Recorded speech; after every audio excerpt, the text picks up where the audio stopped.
Hello everyone, shall we begin? कैसे हो आप लोग? मस्त। ओके। यस। तो कल के सैटरडे के सेशन तक हमने क्या क्या किया? कम ऑन, कौन बता पाएगा? Yes, who will tell me? Saturday के सेशन में मेनली हमने क्या किया?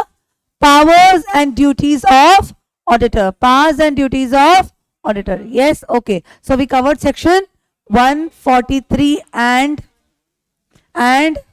146 also. Power to attend AGM, right to attend AGM. Yes or no? Okay. उसका रिवीजन हमने किया है, डिटेल में किया है. कब किया है? इंस्टा लाइव पे 9 बजे पूरा अच्छे से डिटेल्ड रिवीजन हमने किया है. Okay. Yes. So are we good to go ahead? Yes. Yes. अब अगर आपने powers and duties of auditor देखा रहेगा तो वहां पे 143(8) का सेक्शन एम्प्टी था. हाँ, right. It covers branch audit. Branch audit. अब बताओ, सबसे पहले तो ब्रांच ऑडिट का मतलब क्या है? Come on, let's focus. Yes बच्चों, बोलो. Sorry, branch of own company, उसका ऑडिट करना. राइट. ओके, ठीक है. हर कंपनी के अलग अलग ब्रांचेस होते हैं. यस, हो सकते हैं. जी हाँ, हो सकते हैं. अब कुछ क्या है, विद इन रीच है, कुछ ऑल ओवर इंडिया हो सकते हैं. हाँ या ना? यस, ठीक है. अब कारोबार जैसे बढ़ता है वैसे अपने transactions and complications of the transactions भी बढ़ते जाते हैं. हाँ या ना? ओके.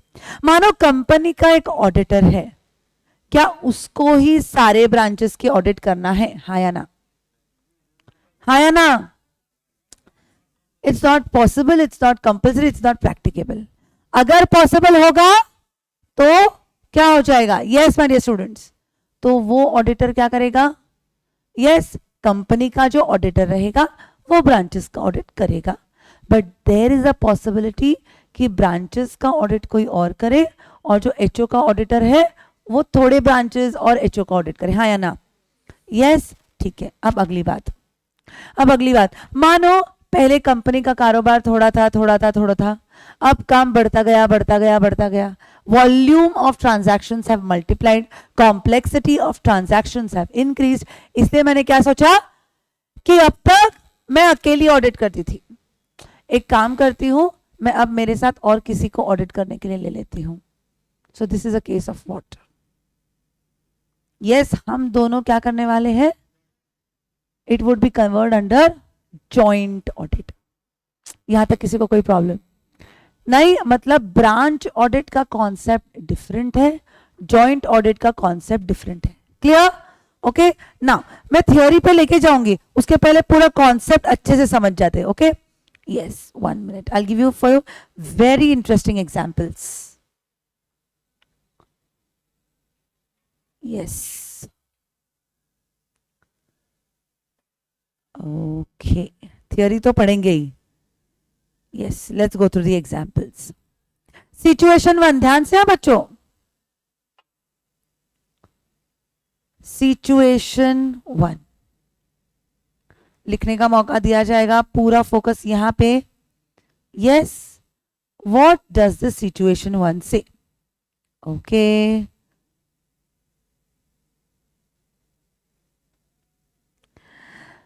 सिचुएशन 1 क्या कहती है कि एक, ध्यान से. हाँ बच्चों, एक मेसर्स, यार किसने पढ़ा दिया?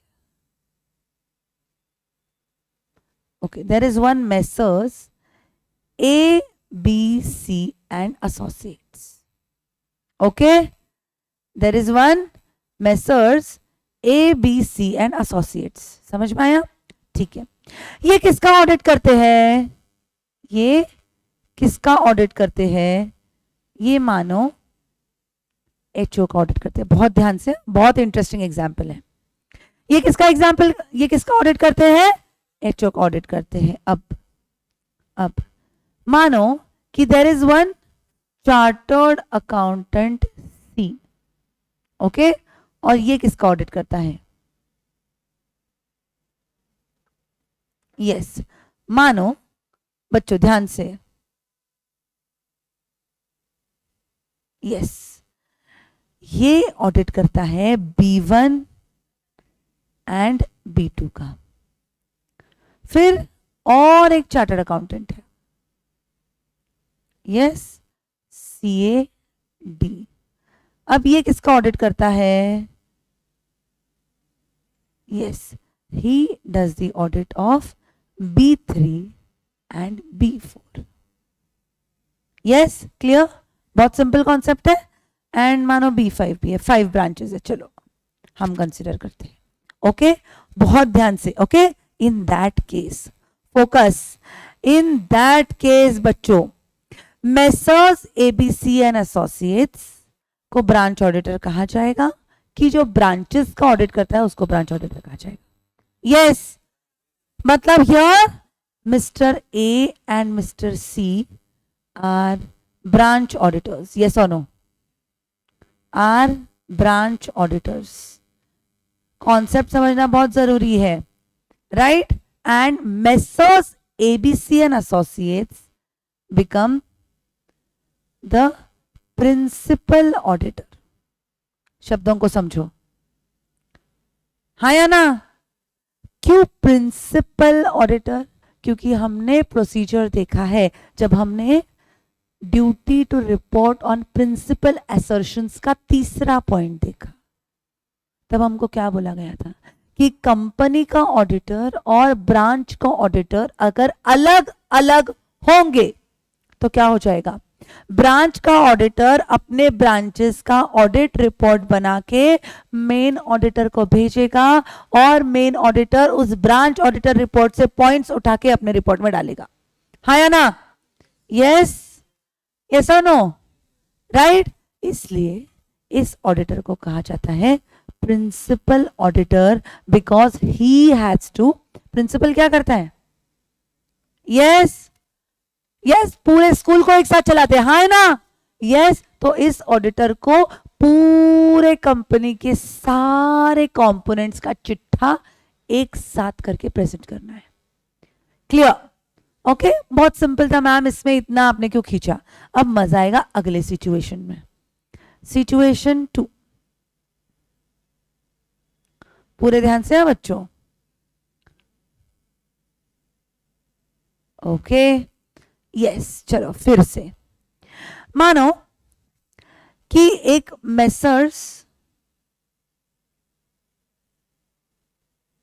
Yes, there is one Messrs ABC and associates,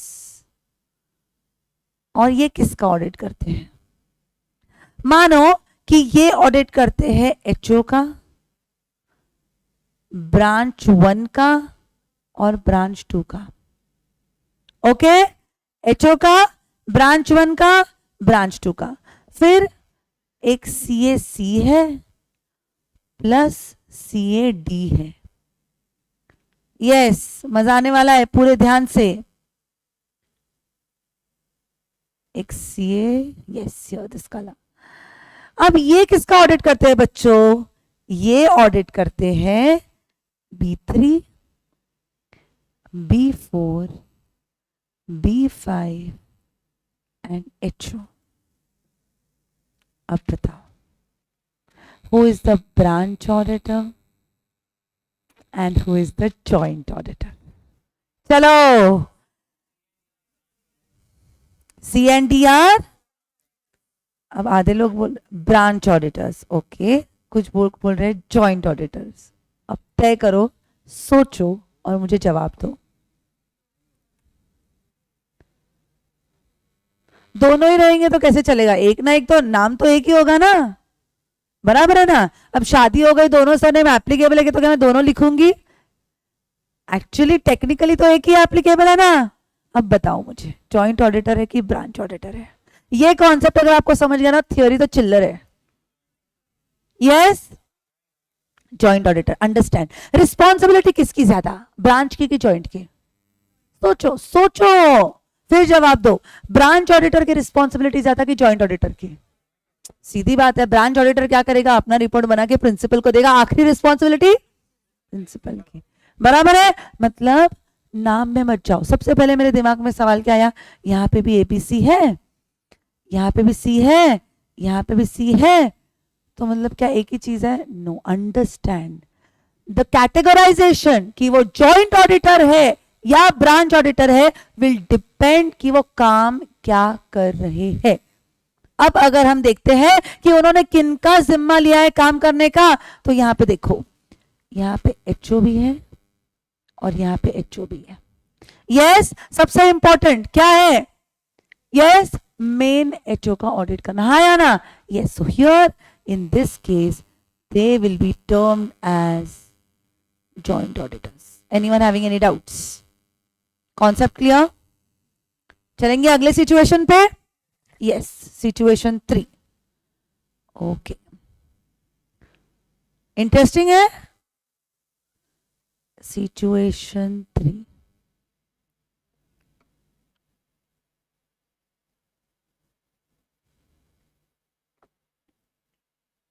okay, yes, अब Messrs A, B, C and Associates,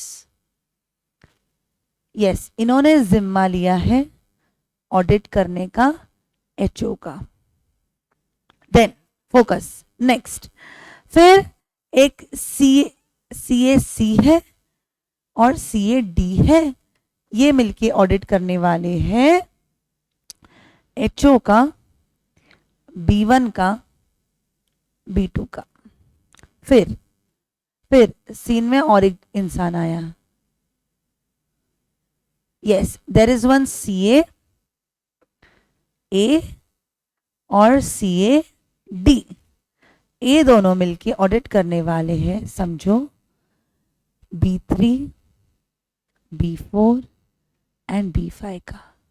now you tell me who is the joint auditor, who is the branch auditor? Yes, those who are attending live online, please I am waiting for your answers only and only when जब आप class में जवाब देंगे तभी आप exam में लिख पाएंगे। समझ में आया? yes, yes everyone, come on. C and D are joint auditors, A and D are branch auditors,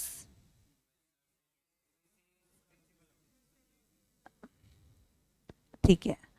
अब कुछ चीजें हैं, पहले सिंपल चीजें पहले देख लेते हैं कि अगर हम काम का जुरिस्डिक्शन देखते हैं तो यहां पे B3, B4 और B5, ये दो जन अलग ही देख रहे हैं, उनका इन दोनों के काम के साथ कोई लेना देना नहीं है। सो इसको तो हम टर्म कर देते हैं एज, ओके, इसका किस्सा तो खत्म हो गया। अब हमको कैटेगराइज करना है मेसर्स एबीसी एंड एसोसिएट्स को, सी को और डी को। अब अगर हम उनका काम का जुरिस्डिक्शन देखते हैं बच्चों, तो यहां पे क्या बोला गया है? यस, इसको भी एचओ का काम है, इसको भी एचओ का काम है, मतलब ये तीनों ही क्या टर्म हो जाएंगे? Joint auditors. Clear everyone? Yes, ठीक है, अच्छे से समझ में आया? यस, ओके, बोलो। ब्रांच ऑडिटर रिपोर्ट भेजेगा इनको, वो रजिस्टर्ड ऑफिस में उसका ब्रांच ऑडिट रिपोर्ट भेजेगा।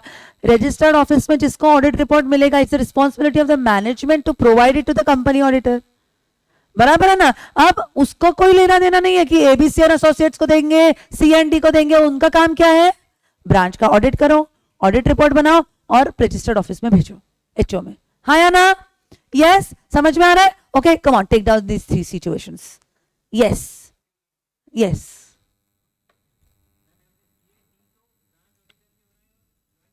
हाँ, नहीं, मैंने ऐसा नहीं बोला।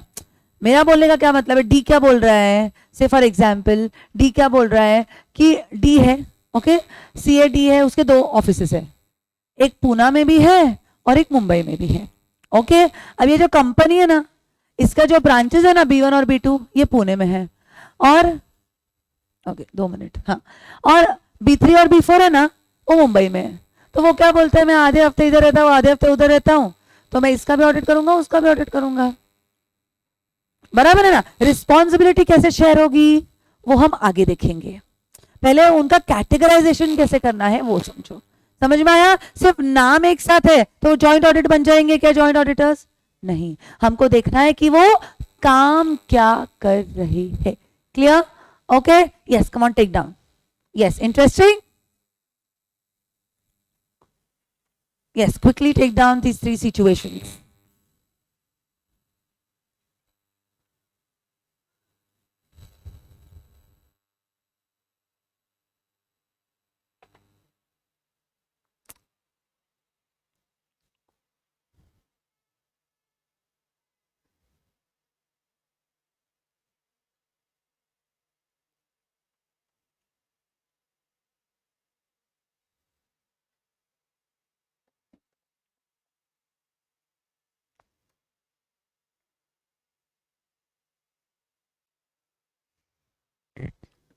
अनुराग, इम्तियाज, जय, ऋषभ, कृष्णा, कृपल, आकांक्षा, विवेक, समक्ष, प्रीति, विनय, वरुण। वरुण आज आपने ज्वाइन किया है? Varun and Gyaneshwar. Yes, are you understanding?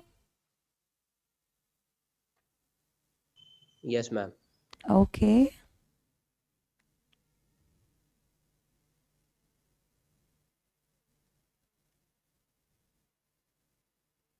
अरे भाई समझ में आ रहा है कि नहीं? जब लिखोगे तो ही पता चलेगा ना। यस, कम ऑन, इंटरैक्टिव रहो। चलो चलेंगे आगे। डन? ओके, लिखिए आराम से।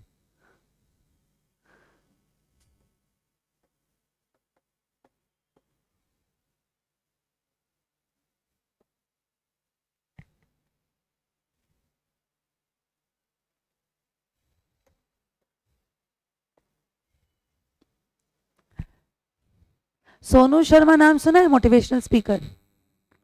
मैं उनको बहुत सुनती हूँ, उनकी एक चीज मुझे बहुत पसंद आती है। कई लोग उनको पूछते हैं कि sir ji secret to success क्या है, तो वो बहुत खूब एग्जाम्पल देते हैं, बहुत खूब। वो क्या बोलते हैं? सीक्रेट तो मैं बताऊंगा, बहुत बड़ा सीक्रेट है, मैं बताऊंगा। सबसे पहले बात मुझे ये बताओ, हर कोई फिट रहना चाहता है, हर कोई वजन कम करना चाहता है, हाँ या ना? हर किसी को, क्या हर किसी को पता है कि वजन कम करने के तरीके क्या है? हाँ या ना? ऐसा एक इंसान बताओ जिसको पता नहीं है कि वजन कम कैसे किया जाता है। पर क्या हम लोग वो चीज करते हैं? बताओ, बोलो बोलो, पर क्या हम चीज करते हैं? क्या हम वो करते हैं? यस, बिल्कुल वैसे ही ऑडिट का सब्जेक्ट है। यस, बिल्कुल वैसा ही ऑडिट का सब्जेक्ट है, हमको सब समझ में आता है, बट जब तक हम उसको क्रॉस चेक करके आंसर नहीं देंगे, क्या हमको मार्क्स मिलने वाले हैं? इंस्टीट्यूट हमको कैसे फंसाएगा ये किसी को भी नहीं पता है। डन? यस, अब चलते हैं थियोरी की तरफ। थियोरी बहुत ज्यादा सिंपल है, इसमें कुछ yes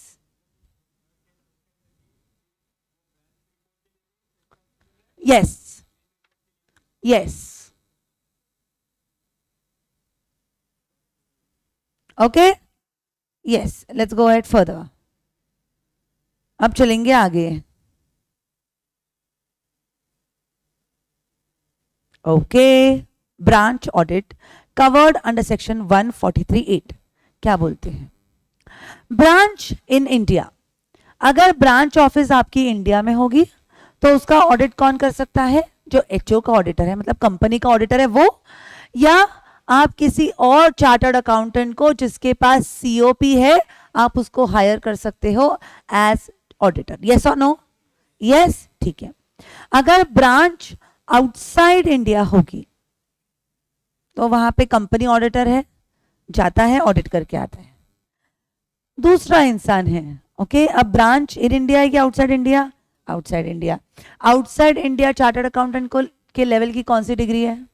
CPA, certified public accountant. तो वहां पे अपने को देखना है कि आप कौन से कंट्री में आपका ब्रांच है, वहां पे आप ऑडिटर किसको अपॉइंट कर सकते हो, उसके हिसाब से आप अपॉइंट करोगे। Clear everyone? यस, ओके सो अगर वर्डिंग्स देखते हैं, अगर ब्रांच इन इंडिया होगी तो any other person qualified for appointment, CA plus COP होना चाहिए, हाँ या ना? Okay, any person who is a chartered accountant और जिसके पास सीओपी है। बट अगर ब्रांच आउटसाइड इंडिया होगी तो वर्डिंग्स देखो, एन अकाउंटेंट, अकाउंटेंट क्योंकि वहां पे certified public accountant, is he termed as a chartered accountant? No, इसलिए वर्ड्स क्या है? एनी अकाउंटेंट और by any other person duly qualified to act as an auditor. क्योंकि कुछ कंपनीज हैं, जो कुछ कंट्रीज है सॉरी, जो सीपीए को अडॉप्ट करती है, कुछ कंट्रीज है जिसके खुद के लेवल के रिक्वायरमेंट्स होते हैं, हाँ या ना? तो वर्ड उन्होंने सबको कवर कर दिया है, एन अकाउंटेंट और any other person duly qualified to be appointed as an auditor. समझ में आया? ओके यस, आगे, of the accounts of the branch office in accordance with the laws of that country. Clear? ठीक है, आगे, duties and powers of companies auditor। अब यहाँ पे कंपनीज ऑडिटर बोला है, मतलब एचओ का ऑडिटर। बस समझ में आ रहा है? पहले वो एचओ के ऑडिटर को, कंपनी ऑडिटर को अपनी जिम्मेदारी समझा रहे हैं क्या है। The duties and powers of the company's auditor with reference to the audit of the branch and the branch auditor shall be, number 1, which has been given in rule 12। क्या बोला गया है? The duties and powers of the company's auditor with reference to the audit of branch and branch auditor, if any, shall be contained in subsections 143 1 to 4 of section 143। मतलब उनका क्या कहना है कि एक कंपनी ऑडिटर है और एक ब्रांच ऑडिटर है, वो अलग अलग लोग अगर है तो क्या कंपनी ऑडिटर अपनी पूरी जिम्मेदारी छोड़ सकता है? नहीं, वो फिर भी he has to comply with 143(1), 143(2), 143(3) and 143(4। अब 143(1) क्या बोलता है? Come on guys, 143(1), powers and duties, right to access, right to information and explanation, and A to F, duty A to F, हाँ या ना? 143(2) क्या बोलता है?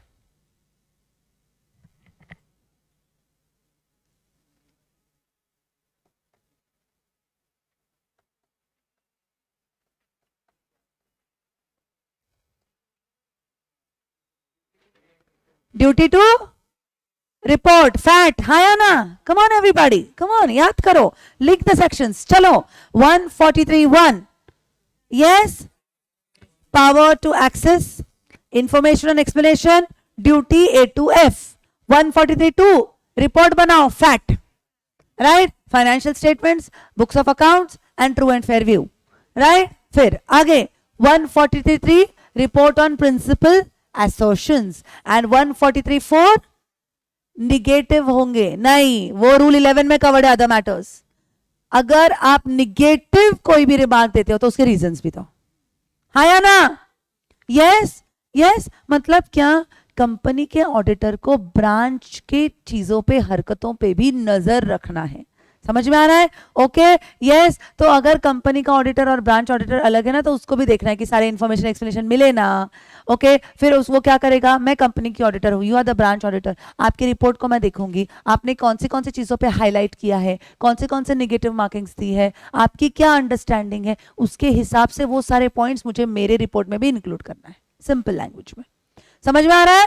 Okay yes. ऐसा कंपनी ऑडिटर नहीं बोल सकता कि भाई मेरा कुछ भी रिस्पॉन्सिबिलिटी नहीं है। हाँ, ब्रांच ऑडिटर भी एक चार्टर्ड अकाउंटेंट है, ध्यान से समझो, उसने चेकिंग ठीक से करी है कि नहीं, राइट, उन्होंने अपना काम ठीक से किया है या नहीं, ये चेक करना मेरी जिम्मेदारी नहीं है, मेरी जिम्मेदारी नहीं है, because he is also a qualified person as an auditor. तो ये अज्यूम्ड है, जैसे आप लोग सीए फाउंडेशन क्लियर करते हो, सीए इंटर में आते हो, तो आपकी डेप्थ ऑफ नॉलेज चाहे हो या ना हो, चाहे जय माता दी के नाम से आपने क्लियर क्यों ना किया हो पेपर, बट ये अज्यूम्ड होता है ना कि आपको बेस क्लियर है, हाँ या ना? बिल्कुल वैसे ही ब्रांच ऑडिटर को भी अपनी जिम्मेदारियां पता है, उसने अपना काम अच्छे से किया है, ये अज्यूम किया जाता है, राइट राइट। तो मेरा as a company auditor main काम क्या है, क्या चेक करना है? यस मेरा मेन काम सिर्फ उसका रिपोर्ट है, उसकी जो मेन असर्शंस है वो चेक करना है। समझ में आया? ओके यस ठीक है। आगे report of branch auditor. Branch auditor ने अगर आपको रिपोर्ट दे दिया, इन that case the branch auditor shall prepare a report, he shall send his report to the auditor of the company, the auditor of the company shall deal in his report with such manner as he considers necessary। Branch auditor को क्या बोला गया है? Yes branch office को, sorry, in relation to a company means any establishment described as such by the company। मतलब उनका क्या कहना है? यस जिसको ब्रांच कंपनी ने डिसाइड किया है उसको ब्रांच ट्रीट किया जाएगा, उसको ब्रांच ऑफिस किया जाएगा। समझ में आ रहा है? सिंपल है, थियोरी में तो कोई रॉकेट साइंस नहीं है।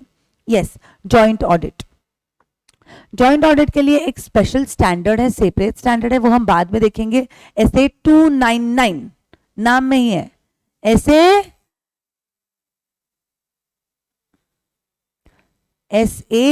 299 9999 जॉइंट। समझ में आया?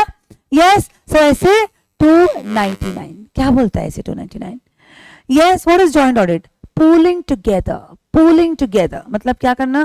पूलिंग टुगेदर मतलब एक साथ इकट्ठा करना। रिसोर्सेस एंड एक्सपर्टीज, बराबर है ना? ब्रांच के पास जो रिसोर्सेस है और कंपनी के पास जो रिसोर्सेस है, of more than one firm of auditors to render an expert job in a given time period, which may be difficult to accomplish acting individually।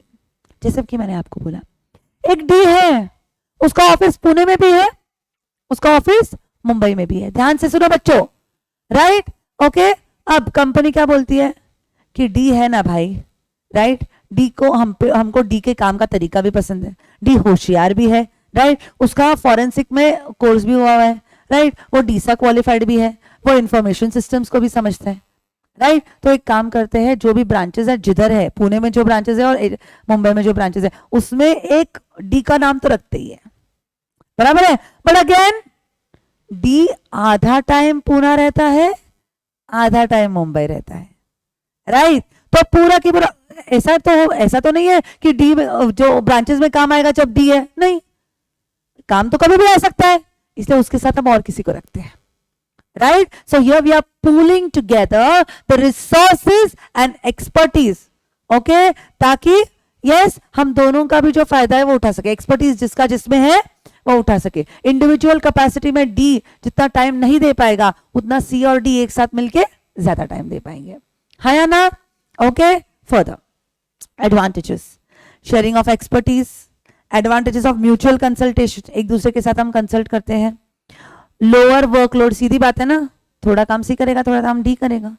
Better quality of performance, improved service to the client, client को भी ऐसा तो नहीं है कि D नहीं है अभी तुम्हारा प्रॉब्लम सॉल्व नहीं होगा, 4 दिन रुकना पड़ेगा, तो सी है ना भाई, बराबर है ना। कस्टमर को क्या चाहिए? यस आप सोचो, आपके टेक्निकल, आप लेक्चर देख रहे हो, टेक्निकल कुछ प्रॉब्लम आ गया तो भाई आप मयूर सर को कितना फोन करते रहेंगे, हाँ या ना? बस अब भी सॉल्व करो, अब भी सॉल्व करो, क्या हो गया हमारे पास, राइट राइट। तो कस्टमर का भी वही आउटलुक होता है। यस कस्टमर क्या बोलता है कि resolve my problems quickly as soon as possible, right right. BPO इतने चलते क्यों है? ये मेन रीजन है। Yes do you understand? हालांकि वो अपने को वेटिंग पे डालते हैं, हम वेटिंग पे 1 घंटा मोबाइल पकड़ के बैठ सकते हैं, ये सोचते, अपना दिमाग सोचता रहता है ना, हाँ अब जवाब मिलेगा, अब जवाब मिलेगा, वो ट्रांसफर करती ही जाती है, राइट। वो औरत अपने को एक डिपार्टमेंट से एक लाइन से दूसरी लाइन पे ट्रांसफर करती ही जाती है, तब तक बैक स्टेज, बैक ऑफिस को 1 घंटे का टाइम मिल जाता है। समझ में आ रहा है? Yes this is a way things actually work, okay. आगे in respect of next point, displacement of auditor of the company taken over in a takeover often prevented, मतलब क्या? बहुत इंटरेस्टिंग चीज है। मानो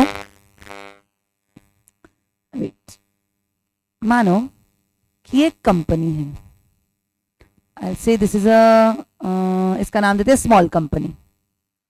मानो this is a small company and what happens is this big company, ध्यान से, this big company has decided to take over this particular company. बराबर है? ओके. अब क्या हुआ है? यस, स्मॉल कंपनी का ये पर्टिकुलर ऑडिटर था. Okay. Yes, and big company में बस स्क्वाड, 4-5 लोगों का स्क्वाड लेके ये मिसेस टशन है जो बिग कंपनी की ऑडिटर है. ध्यान से. अब क्या हो जाएगा? जब बिग कंपनी स्मॉल कंपनी को टेक ओवर कर देगा तो इसका काम तो चला जाएगा, राइट? इसको बोला जाता है displaced auditor. Displaced auditor, displace हो गया ना वो, राइट? यस. तो अब क्या बोल सकता है बी कंपनी कि आप क्या करो, ये ऑडिटर और ये ऑडिटर, ओके, क्या करो, मिल के काम करो. बराबर है ना? सो जॉइंट ऑडिट की वजह से displacement of auditor is prevented. अब समझोगे? Did you understand the words? Yes, displacement of auditor is prevented. आगे, in respect of multinational companies the work can be spread using the expertise of local firms to deal with detailed work. मतलब क्या? yes, America में आपका एक office है, India में आपका एक ऑफिस है, राइट? यस, आपने सुना है आपके भाइयों को, सीनियर्स को कभी सुनते वक्त ऑन जॉब जाना है, राइट? अमेरिका जाऊंगा 2 महीना, उधर रहूंगा, उधर का काम खत्म करके आऊंगा. सुना है? मतलब इस केस में क्या होता है, यहां से हम स्टाफ भेजते हैं, बट जब हम यहां से उनको स्टाफ भेजते हैं तो उनके क्या क्या एक्सपेंसेस इनकर करने पड़ते हैं? ट्रैवल, वीजा, रहना, खाना, पीना, मूवमेंट. यस और नो? यस. एज अगेंस्ट मैं वहां पे यूएस फर्म को बोल दूं कि ये है, इसका ऑडिट है, ये कॉन्ट्रैक्ट है, बोलो कितना चार्ज करोगे? तो क्या do I have to take care of all the other things? No, right? So this becomes possible because of the concept of joint audit. Okay.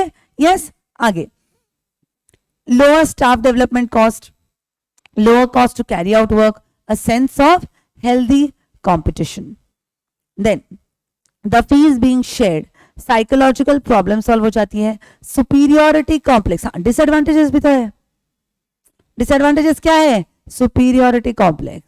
ये तो बहुत बड़ा प्रॉब्लम है भाई. Then further coordination, right? एक दूसरे के साथ कोऑर्डिनेशन रखना बहुत ज्यादा जरूरी है जब हम जॉइंट में कोई काम करते हो, हाँ या ना? Further, then areas of common concern being neglected, uncertainty about the liability for the work done. Clear everyone? Okay, चलते हैं आगे. Section 147, the most important. Yes, the most important section कि आपके गुनाहों की सजा क्या होगी ऑडिटर साहब, ये बताया गया है सेक्शन 147 में. Yes, punishment for contravention, कि अगर हमसे कोई गलती हो गई, जो भी हमको ड्यूटीज बोले गए हैं, जो भी हम पे रिस्पॉन्सिबिलिटी दी गई है, अगर हमने पूरी नहीं करी तो उससे कैसे डील करना है वो इस सेक्शन में हमको बताया गया है. क्या बोलता है ये सेक्शन? यस, पहली category, punishment for contravention of section 139 to 146. अब section 139 speaks of what? Come on. Appointment of auditor. Yes और नो? सेक्शन 140 क्या बोलता है?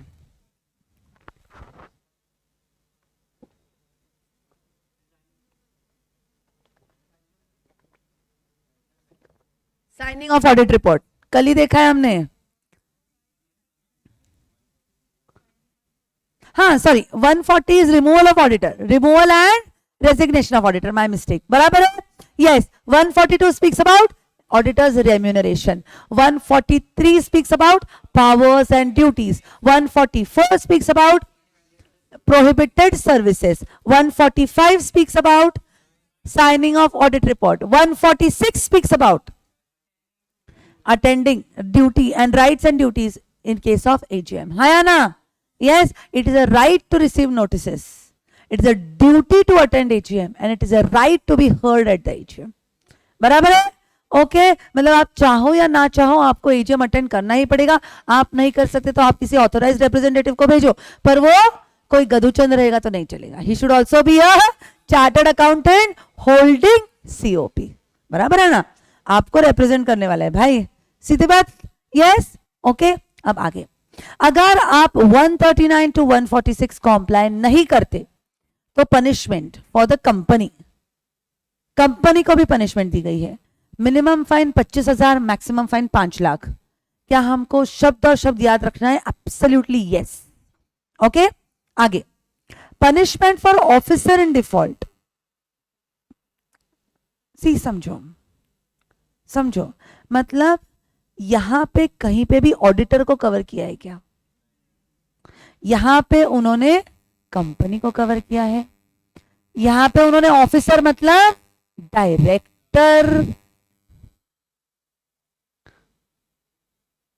1 मिनट, डायरेक्टर एंड केएमपी को कवर किया है। बराबर है ना? जरूरी नहीं है केएमपी डायरेक्टर ही हो, सीधी बात। Okay, yes. तो यहां पे उन्होंने कंपनी डायरेक्टर, बहुत इंपॉर्टेंट है समझना, उन्होंने क्या बोला है? कंपनी 25,000 से लेके 5 लाख तक। ओके, ऑफिसर इन डिफॉल्ट होगा तो 10,000 से लेके 1 लाख तक। ओके, और मैक्सिमम इंप्रिजनमेंट बोला है उन्होंने। क्या बोला है? 1 ईयर। समझ में आया? आगे अब ऑडिटर की बारी, अब ऑडिटर की बारी। अगर आपने कॉन्ट्रावेंशन किया सेक्शन 139 अपॉइंटमेंट में, सेक्शन 143 पावर्स एंड ड्यूटीज में, प्रोहिबिटेड सर्विसेज पे अगर आपने काम किया, या 145 आपने साइनिंग ठीक से नहीं करी, okay, in that case minimum fine 25,000, maximum fine 5 lakh और 4 times the remuneration whichever is less. Okay, yes, मतलब यहां पे क्या 5 lakhs और 4x whichever is less, बराबर है ना? यस, ठीक है। If the contravention is committed knowingly और विलफुली, मतलब अगर ऑडिटर फ्रॉड में इन्वॉल्व है तो, with an intention to deceive, in that case minimum fine 50,000, maximum fine 25 lakh और 8 times। समझ में आया? yes, and maximum imprisonment stays 1 year। clear? yes, मतलब हम क्या याद रखना है ऑडिटर को? yes, गलती हो गई तो 25,000, मैक्सिमम 5 लाख और 4x whichever is less। गलती करी है, ओके, यस। अब एक चीज यहां पे उन्होंने कहीं पर भी, ध्यान से बच्चों, यहां पे उन्होंने कहीं पे भी, ये ठीक नहीं रहा, ठीक से, यस, इस कैटेगरी में क्या इम्प्रिजनमेंट है क्या? ध्यान से, वेरी इंपॉर्टेंट, इस पे एक्चुअली क्वेश्चंस पूछे जाते हैं। नहीं, मतलब आपके हाथ से, ऑडिटर के हाथ से अगर गलती हो गई तो आप उसको जेल में नहीं डाल सकते। क्लियर बच्चों? बट अगर उसने जानबूझ के गलती करी है तो वहां पे उसको मैक्सिमम इंप्रिजनमेंट 1 साल का। ओके, यहां पे इंप्रिजनमेंट इज इन्वॉल्व्ड। यस, कितनी सारी चीजों को हमको याद रखना है। यहां पे imprisonment is involved. Clear? Okay, तो अब तक जितना किया उतना रिवाइज कर लेते। कंपनी, चलो, कंपनी 25,000 या 5 लाख, ऑफिसर इन डिफॉल्ट 10,000 या 1 लाख, इंप्रिजनमेंट मैक्सिमम या मिनिमम 1 ईयर। आगे ऑडिटर, देखो गलती हुई है कि गलती करी है? गलती हुई है तो 25,000 से लेके 5 लाख या 4x whichever is less, बराबर है? ओके, और गलती करी है तो इन दैट केस 50,000 से लेके 25 लाख और 8x whichever is less, और साथ ही साथ imprisonment maximum 1 year। Clear? Okay, चलते हैं आगे। एडिशनल लायबिलिटी, इतने में उसको छोड़ा नहीं है, बोलो। हाँ,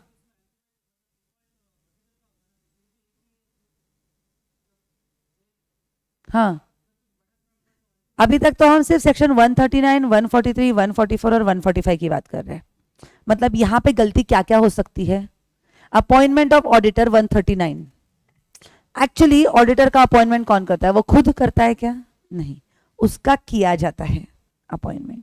हाँ, उसमें उसने छुपा रुस्तम है नाम किसी और का दिखाया, ओके, छुपाने के लिए 5 साल का पीरियड फिर से रिपीट करने के लिए, तो वहां पे उसका ठीक है ना, उसने सिर्फ काम छीना है, बराबर है ना, वो अपॉइंट हुआ एज एन ऑडिटर। ध्यान हो, उसकी गलती क्या है? सेक्शन नंबर इसलिए इंपॉर्टेंट है। 143 क्या है? पावर्स एंड ड्यूटीज, बराबर है ना। उसको क्या करना था? एजीएम अटेंड करना था, बट उसने नहीं किया, राइट? तो उसको गलती तो मिल रही है ना, 1 साल की पनिशमेंट तो मिल रही है अपनी गलती की। 144 अकाउंटिंग नहीं करना चाहिए था पर किया, समझ में आ रहा है? 145 अब समझ में आया why maximum 1 year? Okay, yes. Law बनाने वाले ने कितने सोच के लॉ बनाया रहेगा। अब चलते आगे। एडिशनल लायबिलिटी, इतना में ही नहीं, refund of remuneration. The auditor shall be liable to refund to the company the remuneration received by him. उसको जो भी रेम्यूनरेशन मिला है उस दरमियान उसको देना पड़ेगा फिर से। Payment of damages by the auditor. The auditor shall be liable to pay damages to the company, जिस कंपनी के नुकसान हुआ है। Statutory bodies or authorities or members or creditors of the company for loss arising out of incorrect or misleading statements. जैसे कि for example mister Mukesh Ambani एक auditor, बहुत famous personality है, ओके, यस। उन्होंने बोला कि हम इस कंपनी के पार्टनर हैं, हम यहाँ पे ऑडिटर है, बराबर है ना। तो आपने क्या सोचा?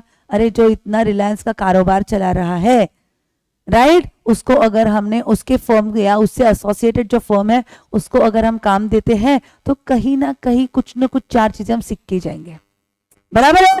इसलिए हमने उसको ऑडिटर के तौर पे अपॉइंट किया। बैंक ने उसका नाम देख के हमको लोन दिया और हम लोन, और कंपनी ने लोन फेड़ा ही नहीं, कंपनी ने लोन रीपे ही नहीं किया। इन दैट केस नुकसान हुआ बैंक को, auditor has to make good the loss. समझ में आया? ओके। सो एडिशनल लायबिलिटीज में क्या क्या कवर्ड है? एक तो रेम्यूनरेशन फिर से दो, और डैमेजेस हुआ होगा, लॉस हुआ होगा तो वो आपको भर के देना पड़ेगा। Clear? Yes, we are speaking of section. कौन से सेक्शंस? Come on. सेक्शन 139, 139, 143, 144, 145। चलते हैं आगे। अब पनिशमेंट फॉर फ्रॉड। अब आपके सारे सवालों का जवाब मिलेगा। पनिशमेंट फॉर फ्रॉड, तो यहां पे उनका क्या कहना है? Yes, check what is the nature of fraud, okay, फिर उसके हिसाब से हम देंगे उनको पनिशमेंट। अब नेचर ऑफ फ्रॉड देखना है, मतलब हम देखेंगे अमाउंट इन्वॉल्व कितना है। If an amount is more than और इक्वल टू 10 lakhs और 1% ऑफ टर्नओवर ऑफ कंपनी, मतलब क्या यहां पे बोला है? आप 10 लाख या टर्नओवर का 1% देखो, विच एवर इज लेस। सही बात? यस, ओके, क्योंकि उन्होंने शब्द क्या यूज किया है? मोर देन और इक्वल टू 10 लाख, मतलब 10 लाख भी अगर रहा तो आपको ये पर्टिकुलर सेक्शन एप्लीकेबल हो जाएगा। सेक्शन 447 क्या बोलता है? Person, punishment for any person found guilty. Words क्या यूज है यहाँ पे? एनी पर्सन, मतलब यहाँ पे कौन कौन कवर्ड है?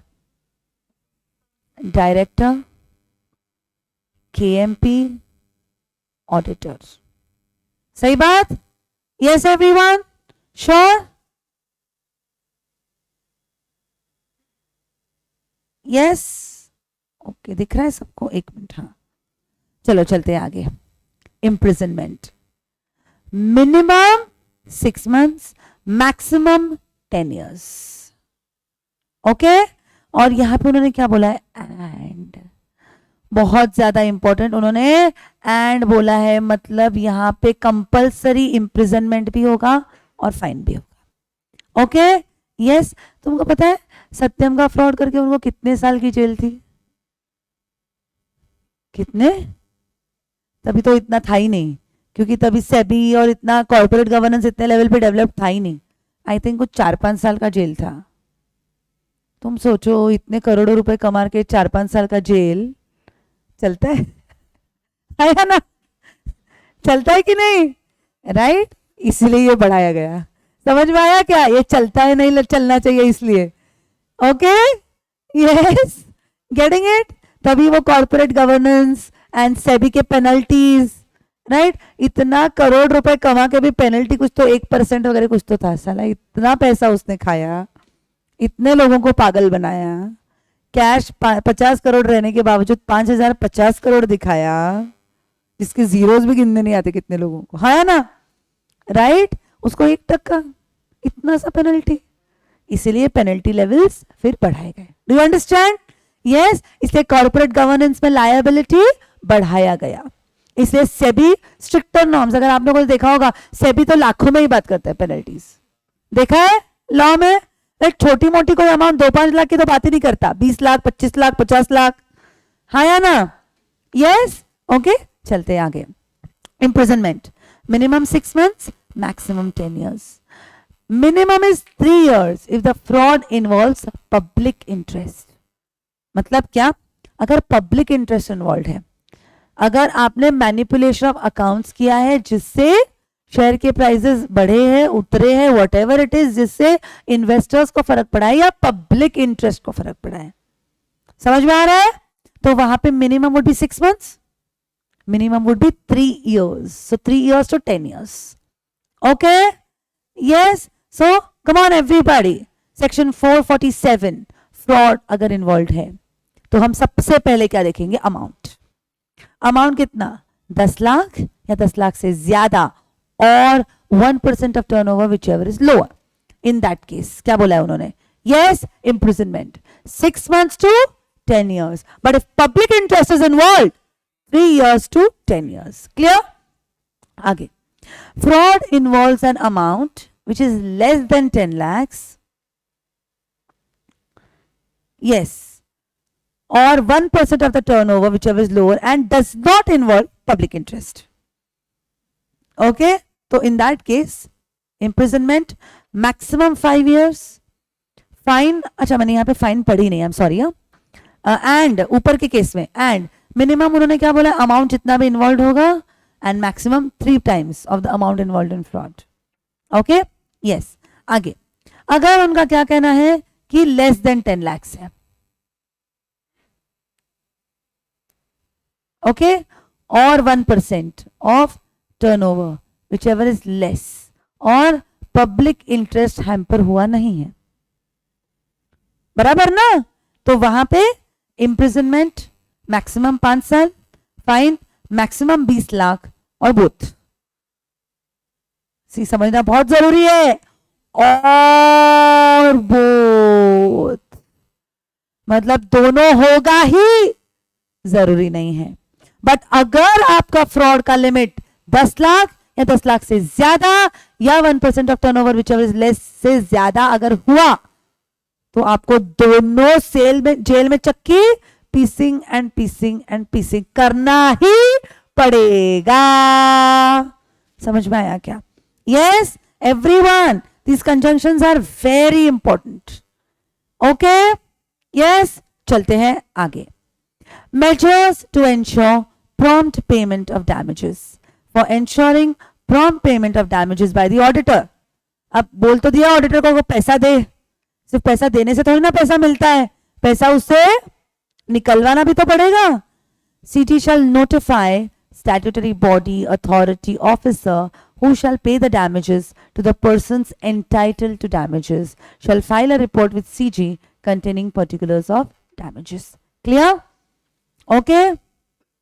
Yes. Joint and several liability of partners.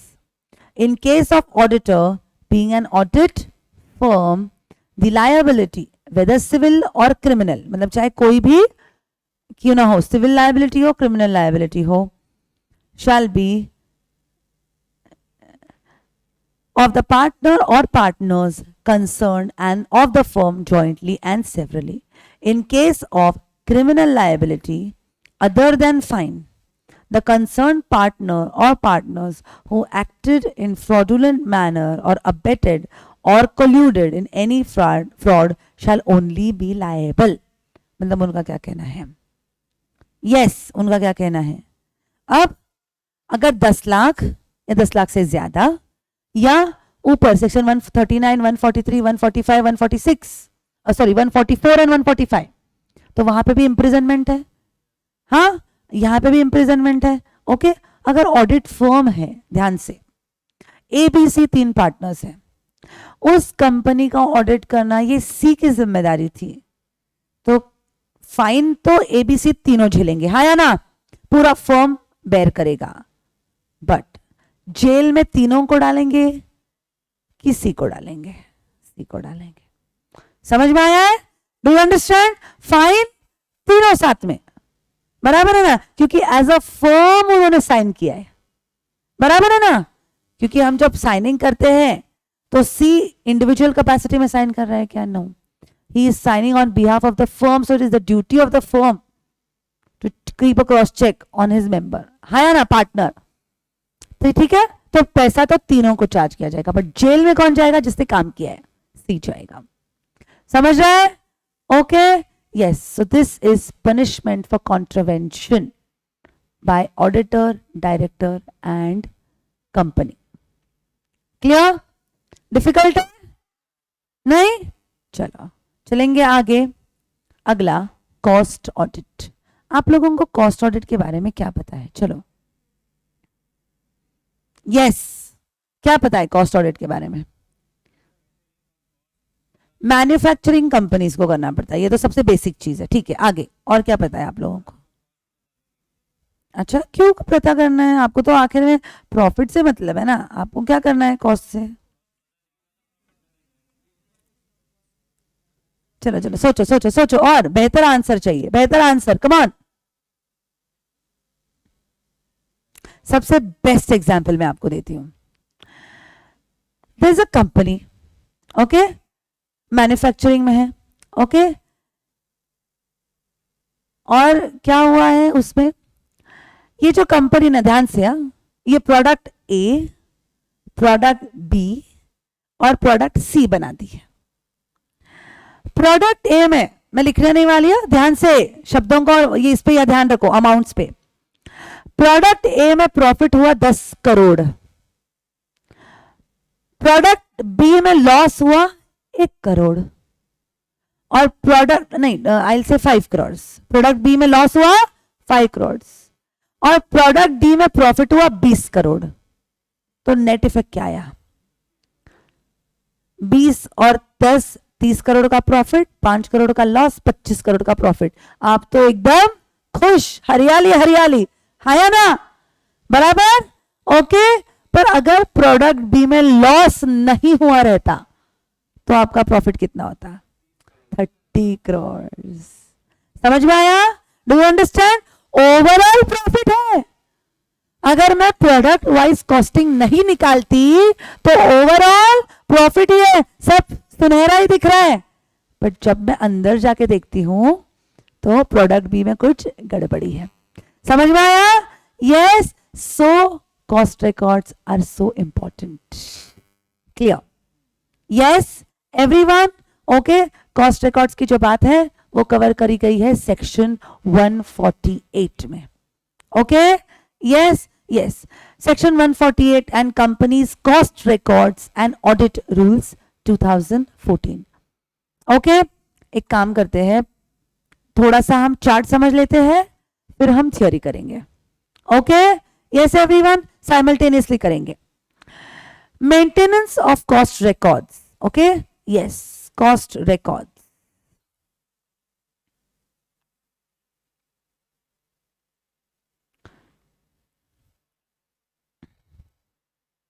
Okay, यहां पे भी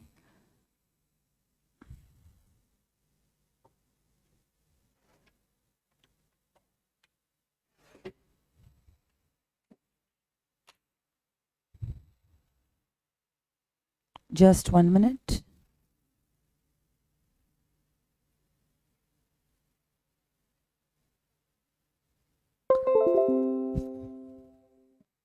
Yes, it is CRA1.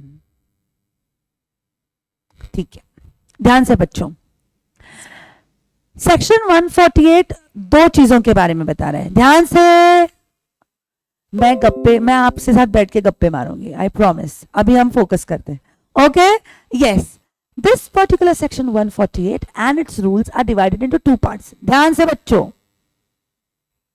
Cost records and audit, दो चीजें, cost records and audit. Okay, जरूरी नहीं है जो भी कॉस्ट रिकॉर्ड मेंटेन करेगा वो ऑडिट करेगा। सो कॉस्ट रिकॉर्ड्स मेंटेन करने के लिमिट्स अलग है और उनके ऑडिट करने के लिमिट्स अलग है। यहां तक किसी को कोई प्रॉब्लम नहीं? ठीक है। अब कॉस्ट रिकॉर्ड्स मेंटेन करना है तो कौन से फॉर्म में मेंटेन करना है? Form CRA1। ओके, किसको एप्लीकेबल है? Classes of companies which are engaged in production और manufacturing of goods and services. Okay, जो मैन्युफैक्चरिंग में इन्वॉल्व है, सीधी बात है, राइट? जो भी मैन्युफैक्चरिंग या प्रोडक्शन में इन्वॉल्व है, इंक्लूडिंग फॉरेन कंपनीज, मतलब आपके इंडियन कंपनीज के और फॉरेन कंपनीज के, having total turnover, total turnover कितना बोला गया है? Yes, total turnover more than और इक्वल टू 35 करोड़। समझ में आया? ओके, मोर देन और equal to 35 crores. Come on, once again. Cost records applicable to, yes, classes of companies. ढंग से याद करो करते वक्त ही. Class of companies which are engaged in manufacturing or production of goods or services, including foreign companies having total turnover. मतलब उस company का, India का इंडिविजुअल टर्नओवर नहीं देखना, उस कंपनी के सारे टर्नओवर देखना है उस ब्रांड के। समझ में आ रहा है? Having total turnover more than और equal to ₹35 crore. Not applicable to companies classified as micro and small as per micro small medium enterprises development act 2006, MSME act. Okay, मतलब माइक्रो या स्मॉल कंपनीज को कॉस्ट रिकॉर्ड्स मेंटेन करने की जरूरत नहीं है, नहीं है, नहीं है। और वो माइक्रो है, वो स्मॉल है, ये हमको कौन से एक्ट में कहा गया है? MSME एक्ट, कंपनीज एक्ट में कहा नहीं है। बताएगा कौन लिमिट्स क्या है MSME की? चलो, नहीं आया ना आंसर तो डूब मरना। कम ऑन, बेसिक है ये। यस, कंपनीज एक्ट को आप समझ नहीं पाओगे जब तक आपको पता नहीं कौन माइक्रो है, कौन स्मॉल है, कौन मीडियम है। गलत बोल रही हूँ क्या? चलो, मोबाइल है सबके पास, चलो गूगल करो। चलो चलो, क्योंकि आप लोगों ने जवाब नहीं देगा तो मुझे हार्ट अटैक आएगा। चलो गूगल करो, come on quick. 25 lakh, yes, then नहीं, गलत।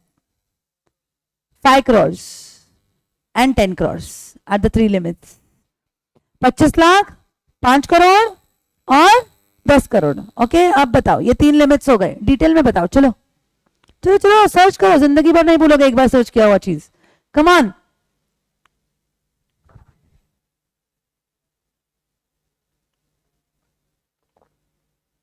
मैम ये भी बता दो क्या डाले हम लोग गूगल सर्च में, है ना? ये भी मैं ही बता दूं, बता दूं।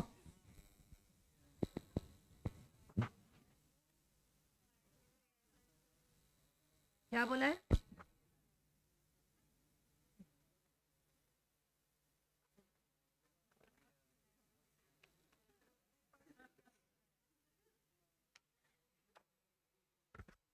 यस, कम ऑन, बोलो।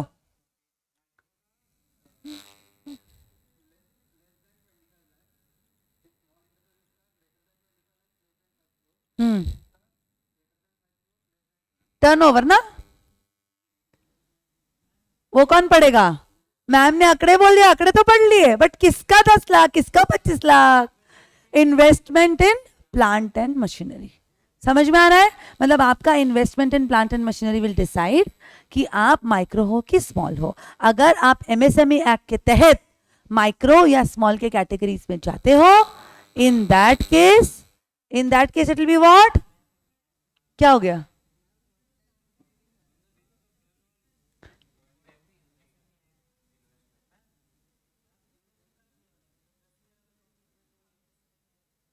मैं उतना डिटेल में नहीं गई है। आई थिंक अभी रिसेंट चेंज हुआ है क्या फिर? एक मिनट, एक सेकंड दिखाना। एप्लीकेबल कब से किया है वो इम्पोर्टेंट है।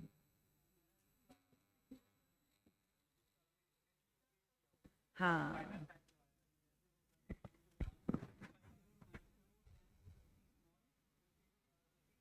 यस, ओके, सो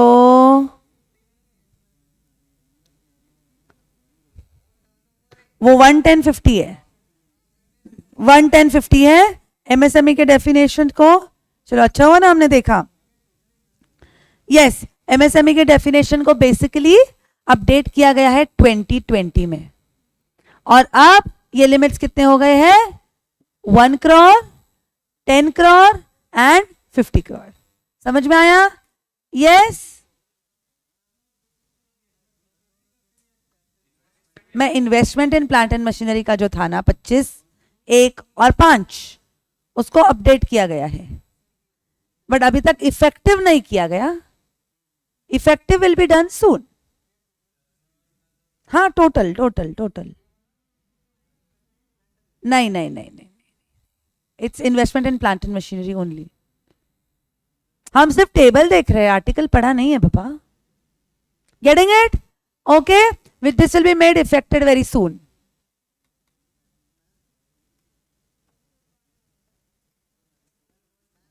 बोल,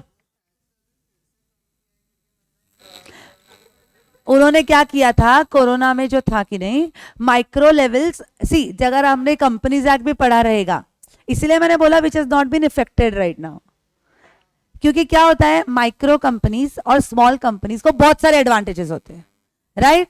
देन व्हाट हैपेंड इज, उन्होंने ये लिमिट्स क्यों इंक्रीज किए? 2020 में किए हैं, मतलब 2020 was the year of crisis in the entire world, इसलिए उन्होंने ज्यादा कंपनीज को उस कैटेगरी में इंक्लूड करने के लिए उन्होंने वो इंक्लूड किया गया है। बट हाँ, but there are also, there is a very very very expected, एक बहुत बड़ा चेंज आएगा एमएसएमई में, जो अभी investment in plant and machinery पे कैटेगराइज करते हैं, वो बहुत जल्द उसका कैटेगराइजेशन चेंज होगा, वो भी अंडर कंस्ट्रक्शन है, but because of this lockdown and everything वो आई थिंक अभी तक इफेक्ट में लाया नहीं है। एमएसएमई का डेफिनेशन चेंज होगा, उसके जो लिमिट्स है ना वो डेफिनेटली चेंज होंगे। ओके, यस, तो come on, come, let's get back. उनका क्या कहना है? एमएसएमई एक्ट में अगर आप फोकस बच्चों माइक्रो या स्मॉल में कवर होते हो, clear? In that case, yes yes correct Jay, in that case come on, क्या बोला गया है? यस, आपके लिए कॉस्ट रिकॉर्ड्स कंपलसरी है, अगर आप माइक्रो स्मॉल हो तो आपको उसे छुट्टी है। आगे, regulated sector, non regulated sector, पता है आपको रेगुलेटेड सेक्टर क्या है और नॉन रेगुलेटेड सेक्टर क्या है? यस, बोलो। रेगुलेटेड सेक्टर मतलब गवर्नमेंट रूल करती है, उसकी तेजी मंदी पूरा की पूरा गवर्नमेंट कंट्रोल करती है, ओके? और non regulated sector which is demand and supply, price mechanism पे वर्क करता है, okay? That is a non regulated sector, clear? Okay, yes. अब आगे, अब रेगुलेटेड सेक्टर में कौन से कवर्ड है? डीआई के पेट ने जीपीएस चलाया, ओके? डीआई के पेट ने जीपीएस चलाया। D stands for drugs and pharmaceuticals. I stands for industrial alcohol. What is industrial alcohol? मैं खंबे की बात नहीं कर रही, कहाँ गया वो खंबे वाला बंदा? घर गया? मारो मारो। ओके, इंडस्ट्रियल अल्कोहल मतलब क्या? स्पिरिट। देन दोज हम जो ये एडेसिव्स यूज करते हैं, okay, yes, that is industrial alcohol. Sanitiser the best example. समझ में आया? आगे, डीआई के पेट ने P stands for, yes, petroleum, yes, petroleum and gas. E stands for electricity, T stands for telecommunication, okay? GPS चलाया, ओके यस। फिर यहां पे GPS is gas, pharmaceuticals and sugar. Okay, drugs and pharmaceuticals and sugar. Clear?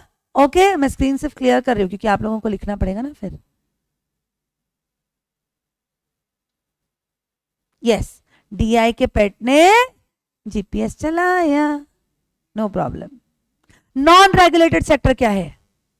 Attacks on CM. Yes, okay, yes, come on. A stands for arms and ammunition. T stands for turbojets, tires, tubes. Turbojets, tires, tubes. K stands for, बोलो.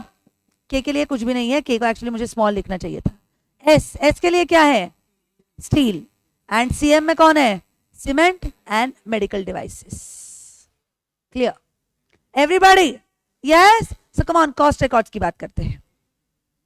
148, Section 148 of Companies Act 2013 and Companies Cost Records and Audit Rules 2014 हमको सबसे पहले तो maintenance of cost records की बात करती है, फिर उन रिकॉर्ड्स का ऑडिट की बात अलग. Maintenance of cost records have to be done under form CRA1. किसको? Classes of companies which are doing what? Engaged in manufacturing or production of goods and services, including foreign companies having total turnover more than or equal to 35 crores. लिखने में busy मत रहो, अभी memorise करो, एक बार fit हो गया ना दिमाग में. ओके, आगे. Not applicable to companies which are categorized under the category of micro and small under MSME Act 2006. Okay yes.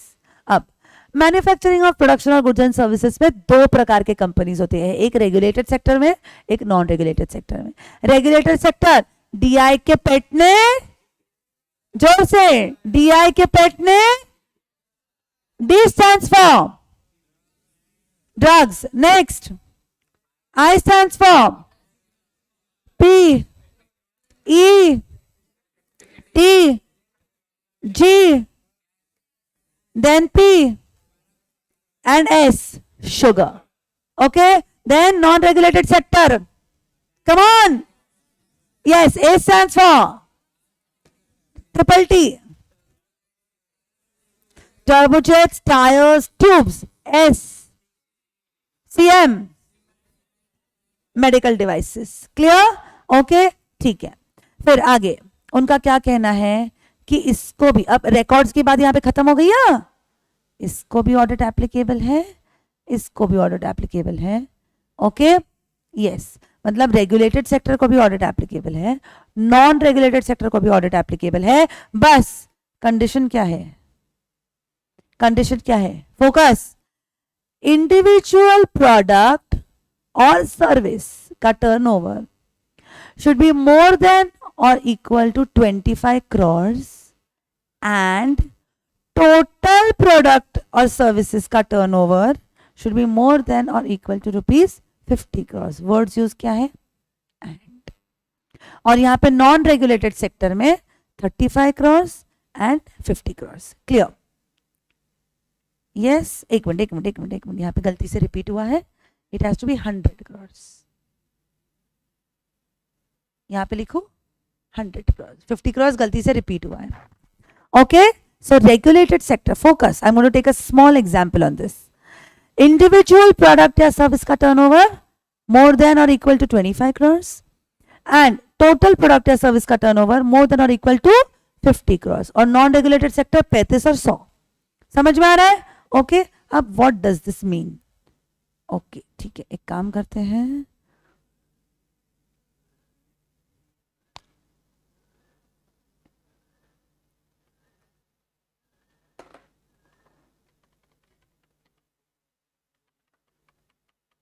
Yes, okay, I'll take this example here. मानो कि there's a company called as Ranbaxy. Okay, everybody knows this company. इसमें specialisation है इनका pharmaceuticals. Yes, Ranbaxy नाम की company है.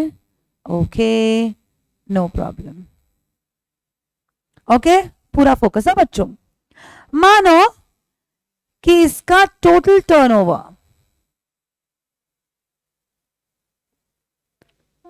इसका total turnover, total turnover मतलब कैसे और क्यों ये भी समझो।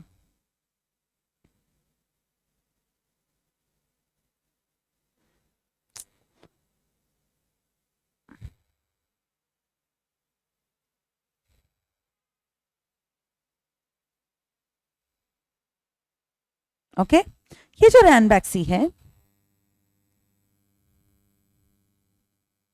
ये फार्मा के बिजनेस में तो है ही। फार्मा के बिजनेस के साथ, फार्मा के बिजनेस को लगने के लिए रिसर्च एंड डेवलपमेंट करना पड़ता है, उसमें भी है, और अपना रिसर्च फिर आगे भी फॉरवर्ड करते, किसी को किसी चीज में रिसर्च करना है तो वो भी करके देती है, और ये मानो कि हॉस्पिटल इंडस्ट्री में भी है। ओके, यस, अब ध्यान से, अब इसका टोटल टर्नओवर, ओके यस, इसका टोटल टर्नओवर अगर 35 करोड़ से ज्यादा है तो यहां पे इसको कॉस्ट रिकॉर्ड्स एप्लीकेबल हो जाएगा, राइट? ठीक है, बट कॉस्ट रिकॉर्ड्स और ऑडिट की रिक्वायरमेंट्स अलग अलग होती है। कॉस्ट रिकॉर्ड्स की रिक्वायरमेंट है कि टोटल टर्नओवर, वहां पे इंडिविजुअल टर्नओवर देखना है क्या? इंडिविजुअल टर्नओवर का कुछ लिमिट है क्या वहां पे? नहीं, हमको देखते वक्त सिर्फ टोटल टर्नओवर देखना है। मतलब रैनबैक्सी का फार्मा, R&D प्लस हॉस्पिटल, तीनों का टर्नओवर टोटल करूंगी, वो अगर 35 करोड़ या 35 करोड़ से ज्यादा होगा तो कॉस्ट रिकॉर्ड्स मेंटेन उनको करने पड़ेंगे। क्लियर? 100%? चलेंगे आगे। अब मानो फार्मा, ओके यस, यहां पे लिख दियो फार्मा का इंडिविजुअल टर्नओवर, ओके मानो कि है मोर देन 25 करोड़, बिकॉज ये तो रेगुलेटेड सेक्टर है। DI के पेट ने GPS चलाया है, drugs and pharmaceuticals covered, regulated sector है, तो उनका इंडिविजुअल टर्नओवर 25 करोड़ देखना पड़ता है, और टोटल टर्नओवर कितना? 50 करोड़। तो यहां पे उनको क्या हो जाएगा? कॉस्ट ऑडिट एप्लीकेबल हो जाएगा। यहां तक किसी को कोई डाउट? यस, अब समझते हैं। मानो individual turnover and total turnover, okay yes. चलो अब हम देखेंगे कि उनको रिकॉर्ड्स मेंटेन करने की जरूरत है क्या और उनको ऑडिट करने की जरूरत है क्या। फोकस बच्चों, case 1। Okay, I just move a bit. एक काम करती हूँ, थोड़ा सा बीच में लिखती हूँ ताकि स्क्रीन पे ऑनलाइन भी बच्चों को दिखेगा। Individual turnover, total turnover, records, audit. हाथ के मार्क्स हैं, बिल्कुल भी इग्नोर मत करो। मैं समझती हूँ सिंपल है, बट हम सिंपल चीजों में ही गलतियां करते हैं, भूलना मत। यस, केस 1, ध्यान से बच्चों। मानो कि इंडिविजुअल टर्नओवर है 10 करोड़, टोटल टर्नओवर है 30 करोड़। रिकॉर्ड्स मेंटेन करने की जरूरत है क्या? रिकॉर्ड्स में हमको क्या देखना है? सिर्फ टोटल टर्नओवर, मतलब हमको यहां पे सिर्फ बी कॉलम देखना है, बराबर है ना? 35 करोड़ से ज्यादा होना चाहिए, राइट? नहीं है तो हमको रिकॉर्ड्स मेंटेन करने की जरूरत नहीं। ऑडिट करने की जरूरत है क्या? नहीं, रिकॉर्ड्स ही नहीं तो ऑडिट का सवाल ही। Next, case 2। मानो कि this is 20 crore, this is 55 crore. Cost records में टोटल टर्नओवर मोर देन और इक्वल टू 35 करोड़ वो है, मेंटेन करना पड़ेगा। बट यहाँ पे हमको क्या देखना है? मानो कि रेगुलेटेड सेक्टर अज्यूम करो, 25 और 50, यहाँ पे इंडिविजुअली 20 है, पर टोटल टर्नओवर है ना? वेरी गुड, एंड है, मतलब हम इन दोनों को हमको टोटल में देखना है। मतलब इंडिविजुअल टर्नओवर भी 25 करोड़ से ज्यादा होना चाहिए और टोटल टर्नओवर भी 50 करोड़ से ज्यादा होना चाहिए। यहाँ पे टोटल टर्नओवर 50 से ज्यादा है बट इंडिविजुअल नहीं है, तो क्या आपको ऑडिट एप्लीकेबल होगा? Any doubts now? Now no? Case 3 26 crores, 55 crores. Yes and yes. Anybody having any doubts? Sure? बिल्कुल भी नहीं? 100%?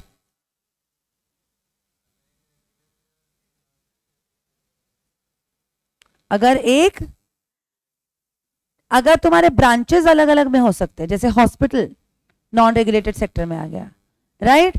ओके, से फॉर एग्जाम्पल, पर रैनबैक से एज अ कंपनी जब खुद को रजिस्टर करेगी तो वो तो एक सेक्टर चुनेगी ना, बराबर है कि नहीं? So that is going to decide कि वो कौन से सेक्टर में कवर होगी. Yes, clear everyone? Okay, yes, you want to take down this example? तो फटाक से लिख के ले लीजिए, कम ऑन. फिर हम लोग आगे चलते हैं.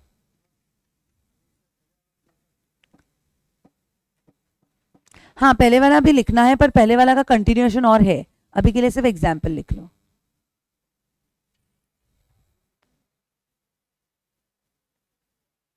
आई थिंक आज सब कुछ नहीं कवर होगा अपना. कारो नहीं होगा. कारो के लिए कल और एक लेक्चर देना पड़ेगा, ठीक है? कारो बहुत इंपॉर्टेंट है, उस पर क्वेश्चंस आते ही हैं.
डन?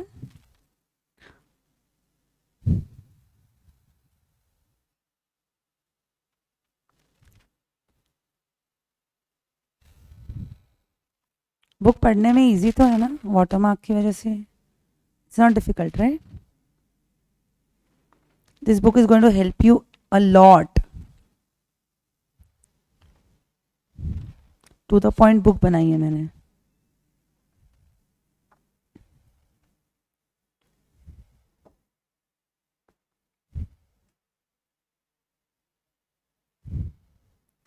और इतना भी ज्यादा उसको कलरफुल नहीं कर दिया कि समझ में ही ना आए क्या है बुक में. बहुत इंपॉर्टेंट है वो. नहीं तो इतना ज्यादा उसको कलरफुल कर दो कि उसमें ही हम कंफ्यूज हो जाते हैं. इतने सारे चार्ट्स दे दो कि उसमें ही कंफ्यूज हो जाते हैं. सच्ची पागल हो जाते हैं उसमें. Done? Yes, yes, okay.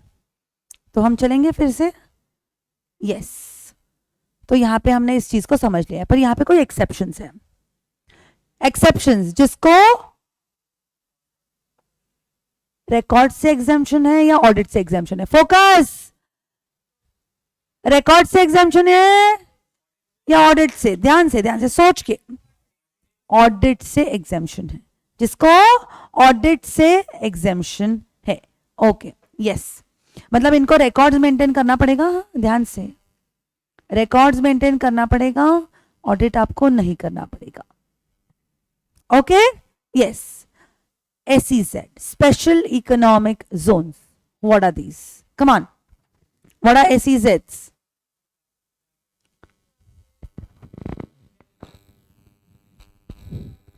Yes?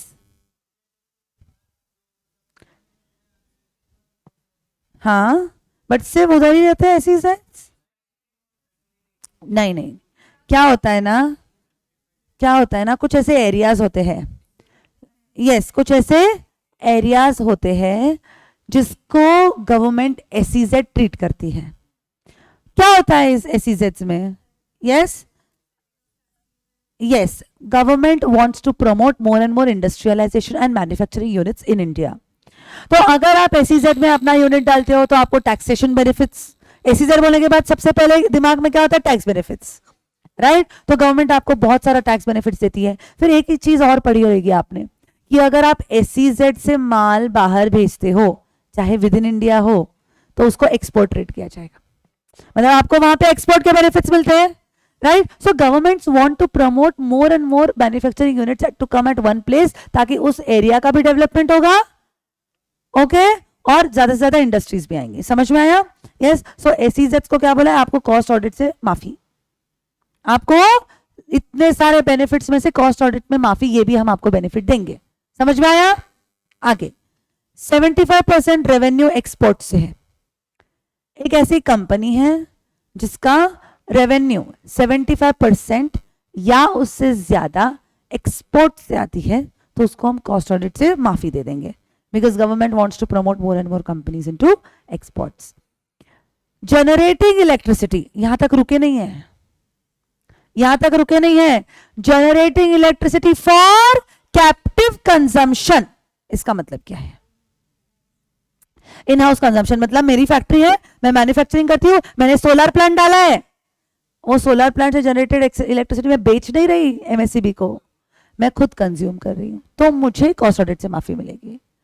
अगर मैं एक इलेक्ट्रिसिटी जनरेटिंग कंपनी हूं तो क्या मुझे कॉस्ट ऑडिट से माफी मिलेगी? नहीं। But I am a company, I am generating electricity for captive consumption, then in that case I'll be eligible to get the exemption from cost audit. समझ में आ रहा है? एग्जाम्पल आएगा एग्जाम क्वेश्चन में। Yes, XYZ electricity company has taken exemption from cost audit, correct और incorrect? नाचते नाचते इलेक्ट्रिसिटी कंपनी रुको, generating electricity for captive consumption, तब आपको एग्जाम्पशन मिलेगा। क्लियर? यस। आगे अब कॉस्ट ऑडिट करना है तो आपको कॉस्ट ऑडिटर अपॉइंट करना पड़ेगा, हाँ या ना? कॉस्ट ऑडिटर कौन होता है? वेरी गुड, सीए नहीं, सबसे पहले CMA, cost and management auditor, right? अगर सीएमए नहीं है इतने या नहीं मिल रहे तो सीए कर सकता है, तो ही सीए कर सकता है। Okay, yes. इस कॉस्ट ऑडिटर का रेम्यूनरेशन कौन डिसाइड करेगा? मेंबर्स डिसाइड करेंगे। समझ में आया? ठीक है। अब कॉस्ट ऑडिट आपको एप्लीकेबल हो गया तो आपको कॉस्ट ऑडिटर अपॉइंट करना पड़ेगा, मेंबर्स अपॉइंट करेंगे। कब अपॉइंट करना है? With in 180 days from commencement of financial year. ये पढ़ के मुझे कुछ तो याद आया। First auditor in case of first auditor, subsequent auditor in case of government company कौन अपॉइंट करेगा? C&AG। कितने दिनों में? 180 दिनों में। कब से? From 1/4 commencement of financial year, बराबर है? Same cost auditor. Members appoint करेंगे within 180 days from commencement of, sorry members नहीं, सॉरी बोर्ड अपॉइंट करेगा। It is to be appointed by board, appointed by board. And remuneration, जेब में कितना पैसा देना है उसके? By members. समझ में आया क्या? Within 180 days from commencement of financial year. Okay, yes. चलते हैं आगे। अब आपने अपॉइंट कर दिया तो आपको सबसे पहले इंटीमेट करना पड़ता है सेंट्रल गवर्नमेंट को। आपने कॉस्ट रिकॉर्ड्स मेंटेन करे फॉर्म CRA 1 में। अब आपने ऑडिटर अपॉइंट किया है, ये आपको इन्फॉर्म करने का पड़ेगा फॉर्म CRA 2 में। अब ये इंटीमेशन जब मन चाहे तब करोगे क्या? नहीं, with in 30 days of board resolution, मतलब आपने अपॉइंट कर दिया ना, तो आप इन्फॉर्म कर दो 30 दिनों के अंदर, और 180 days of commencement of financial year, which ever is earlier. Clear everyone? Clear everyone? अब कॉस्ट ऑडिटर अपॉइंट करे हैं तो वो क्या करेगा? अपना ऑडिट रिपोर्ट देगा, हाँ या ना? यस, अपना ऑडिट रिपोर्ट देगा। अब वो ऑडिट रिपोर्ट किस किस को देगा? यस, ऑडिटर देगा बोर्ड ऑफ डायरेक्टर्स को, क्योंकि उसको अपॉइंट किसने किया है? Board of directors. कौन से फॉर्म में? CRA 3 में, बराबर है। उसका अपॉइंटमेंट भी 180 दिनों में करना है फ्रॉम कमेंसमेंट ऑफ FY। उसको रिपोर्ट देना है 180 दिनों में, but from end of financial year. साल खत्म होगा तो उस साल का ऑडिट कर पाएगा ना वो। ड्यूरिंग द ईयर उस साल का ऑडिट कर सकता है क्या? नहीं। तो उस साल खत्म होने से 180 दिनों के अंदर उसको अपने BOD को कॉस्ट ऑडिट रिपोर्ट देना है। समझा क्या? फिर BOD को अगर एक बार कॉस्ट ऑडिट रिपोर्ट मिल गया, फिर BOD को देना है CG को, मतलब अपॉइंटमेंट भी इंफॉर्म करना है और ऑडिट रिपोर्ट भी देना है, फॉर्म CRA 4। ओके, और बोर्ड को मिलने से 30 दिनों के अंदर उसको इंटीमेट करना है। क्लियर? क्लियर? सिंपल है? Okay, yes. अब इसमें एक अमेंडमेंट आई है। क्या अमेंडमेंट आई है? Suppose if there is an extension for holding AGM, अगर AGM अपॉइंट करने में आप एक्सटेंशन ले सकते हो क्या? हाँ, अगर आपने एक्सटेंशन लिया है तो आपको कॉस्ट ऑडिट पीरियड रिपोर्ट जो है वो आप एक्सटेंडेड पीरियड में दे सकते हो, तो वहां पे तुमको भी वक्त मिल जाएगा एज अ कॉस्ट ऑडिटर। समझ में आया everyone? Okay, so come on, let's quickly take an overview of this entire section once again. Section 148, read with companies cost records and audit rules 2014. Maintenance of cost records, CRA, applicable to class of companies which are engaged in production or manufacture of goods and services, including foreign companies having a individual turnover. Incorrect. सब कुछ सही दे दिया, सिर्फ total को individual से replace कर दिया। Exam का प्रेशर, राइट? गलती होने की संभावना है 100 नहीं 1000%। समझ में आया? यस, okay, yes. So come on, having total turnover of more than or equal to 35 crores, not applicable to companies classified as micro and small under MSME Act 2006। मतलब मीडियम को एप्लीकेबल, ये रिकॉर्ड्स की बात कर रही हूं मैं। Okay, yes. अब इसमें regulated sector, non regulated sector. Regulated sector, जोर से।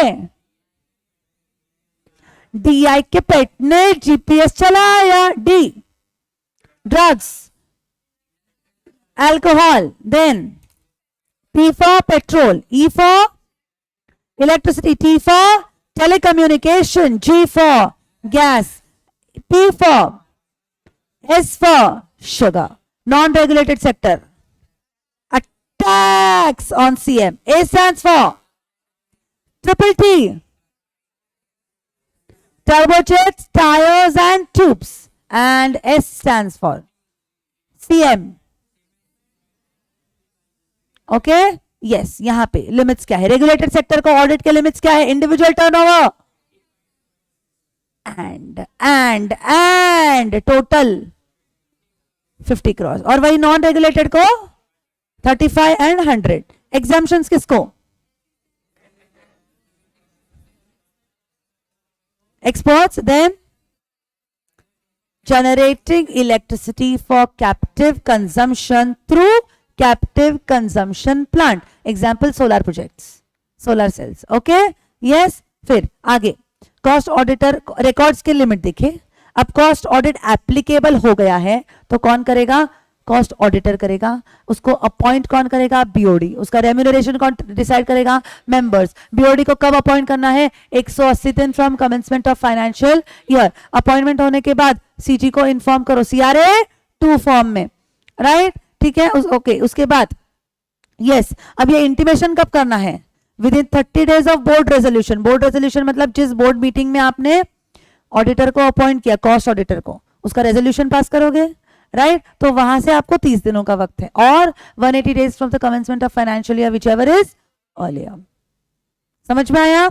ओके, ठीक है। मतलब आपको 180 दिन है, मतलब तकरीबन 6 महीना। ओके, और आप 5.5 महीने होने के बाद ऑडिटर को अपॉइंट कर रहे हो, फिर वहां से आपको 1 महीने का वक्त नहीं है, सिर्फ 15 दिन का वक्त मिलेगा। समझ में आया? ओके यस आगे। फिर ये कॉस्ट ऑडिटर क्या करेगा? कॉस्ट ऑडिट रिपोर्ट बनाएगा, वो बनाएगा भेजेगा बीओडी को। यस कौन से फॉर्म में? कितने दिनों में? From end of financial year. फिर बीओडी को मिल गया ऑडिट रिपोर्ट, फिर वो क्या करेंगे? सीटी को भेजेंगे। कौन से फॉर्म में? कितने दिनों में? 30 days. Extension for holding AGM रहेगा तो इसको भी एक्सटेंशन मिलेगा। क्लियर? Yes okay yes. अब ये जो कॉस्ट ऑडिट कॉस्ट ऑडिटर है ये सब कुछ आप होमवर्क में एक बार पढ़ के आओगे क्या? यस यस और नो? ओके ये सब कुछ आप एक बार होमवर्क में पढ़ के आ जाइए। Yes do you want to take this down? Come on quickly take the chart down. अब थोड़ा बहुत तो आपको होमवर्क भी करना चाहिए, सेल्फ स्टडी जब करोगे तभी आपके कॉन्सेप्ट्स भी क्लियर होंगे।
डन?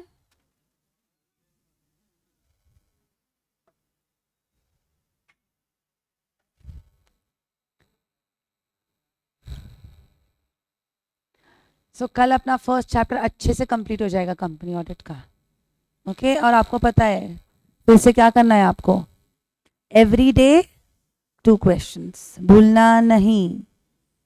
Every day 2 questions. हाँ you have to write it on your own. Question को समझो, आंसर क्या लिखा है वो समझो।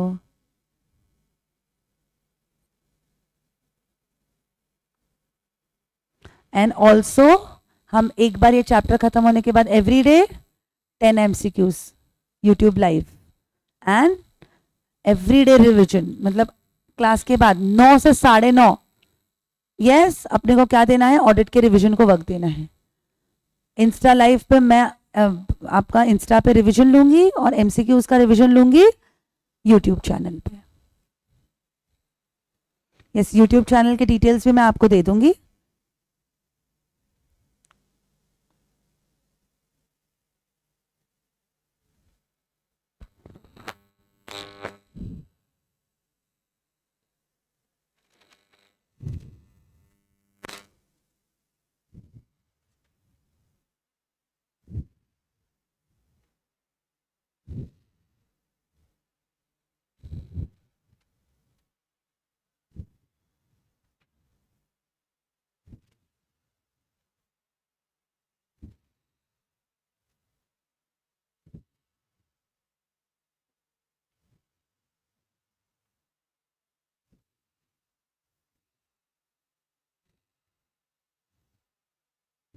डन?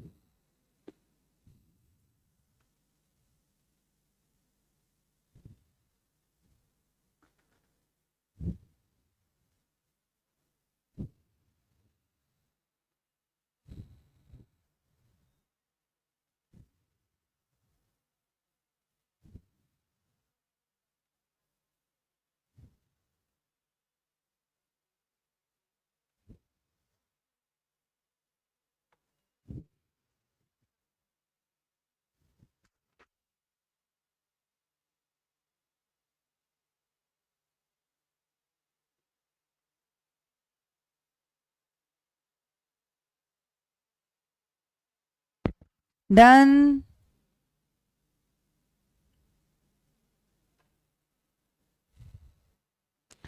कलर कोडिंग से लिखो, ऐसे मत लिखो कि मेरे ऊपर उपकार कर रहे हो।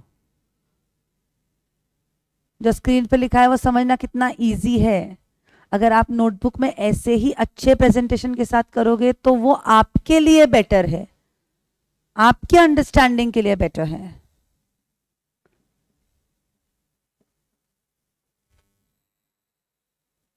Done everyone?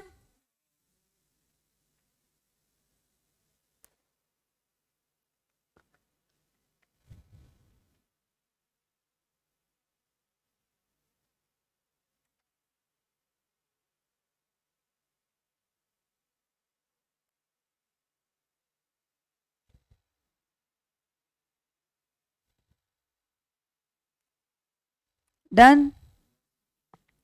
चलो, take this down.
Done writing?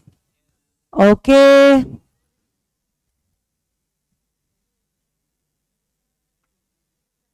This is all for the day today. Luckily आज अपना एकदम वक्त पे क्लास खत्म हुआ है, बिल्कुल पूरा ब्रेक मिलने वाला है, इस बात पे पार्टी करेंगे? यस। हाँ, गांव को नहीं गई थी रे, मेरा कोई गांव नहीं है, सांगली में सिटी है।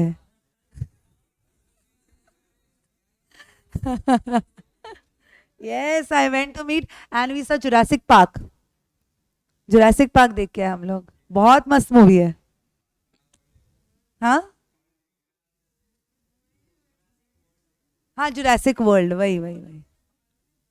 हाँ, वो पहले जुरासिक का अभी तक वो इफेक्ट है ना, जुरासिक पार्क ही, वही याद आता है। ओके, चलो मिलते हैं कल। Yes, same time, see you all tomorrow.